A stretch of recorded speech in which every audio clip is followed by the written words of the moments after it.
अस्सलामु अलैकुम। आज हमारे इस बामकसद सफ़र का 16वां दिन है। इस सीरीज़ का मकसद सिर्फ इस्लाह यानी सुधार और दीन की सही समझ हासिल करना है। आज हम हज़रत सुलेमान अलैहिस्सलाम और एक नन्ही चींटी के मशहूर वाक़ये को समझेंगे। हम जो भी बात करेंगे वो सीधे कुरान और सुन्नत की रोशनी में होगी, ताकि हमारी नीयत और अमल दोनों बदल सकें।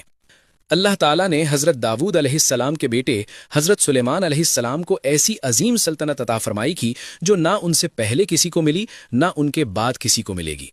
हवाओं पर उनका हुक्म चलता था, जिन्नात उनके ताबे थे और परिंदों से लेकर जानवरों तक की ज़बान वो समझते थे। एक मर्तबा का जिक्र है, हज़रत सुलेमान अलैहिस्सलाम अपने अजीम लश्कर के साथ सफ़र पर निकले।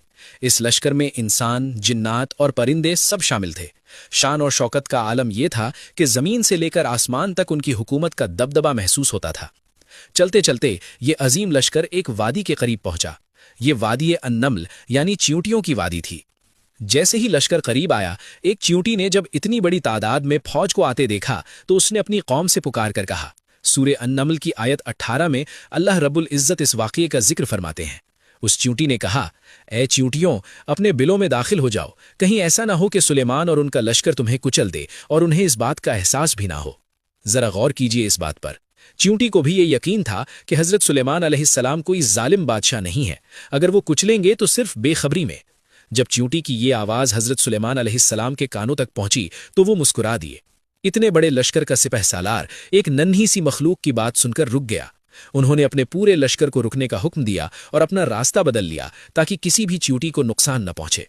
इसके बाद उन्होंने आसमान की तरफ देखकर अल्लाह का शुक्र अदा किया कि ए मेरे परवरदिगार, मुझे तौफीक दे कि मैं तेरी उन नेमतों का शुक्र अदा करूं जो तूने मुझे अता की हैं। इस वाक़ये में हमारे लिए बहुत बड़ी नसीहत है। रमज़ान का ये मुबारक महीना हमें यही सिखाता है कि कोई भी मखलूक हकीर या छोटी नहीं होती। जब एक नबी इतनी बड़ी ताकत होने के बावजूद एक कमज़ोर चींटी पर रहम कर सकते हैं, तो हम अपने मुआशरे में अपने से कमज़ोर इंसानों पर जुल्म कैसे कर सकते हैं। अपने मातहत काम करने वालों और कमज़ोरों पर रहम कीजिए। या अल्लाह, इस रमज़ान में हमारे दिलों में रहम और आजिज़ी पैदा फरमा, हमें तकब्बुर से बचा और हमें ऐसा इंसान बना दे जिसके वजूद से किसी कमज़ोर को तकलीफ न पहुंचे। अल्लाह हमारी नीयतों में इखलास पैदा फरमाए।